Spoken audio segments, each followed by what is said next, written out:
श्री स्वामी समर्थ अशी कोणती स्वामींची सेवा आहे जी केल्याने आपल्याला त्वरित फळ प्राप्त होते।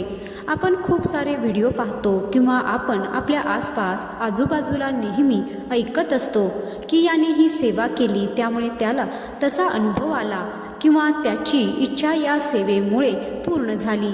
दुसऱ्या एखाद्याने दुसरी सेवा केली, त्याला त्याची प्रचिती लवकर आली, तर मग आपल्या मनाचा गोंधळ होतो आणि आपल्याला समजत नाही की नेमकी कोणती सेवा आपण स्वामी समर्थांची करायला हवी की ज्यामुळे आपल्याला लवकरात लवकर प्रचिती येईल आणि त्या सेवेचे आपल्याला फळ प्राप्त होईल। तर आजच्या व्हिडिओमध्ये आपण जाणून घेणार आहोत की स्वामींची सर्वात श्रेष्ठ सेवा कोणती आहे की ज्यामुळे आपल्याला लवकरात लवकर अनुभव येईल। तर स्वामींचे स्वामी चरित्र सारामृत पारायण याची सेवा असू द्या किंवा स्वामी समर्थांचा तारक मंत्र असू द्या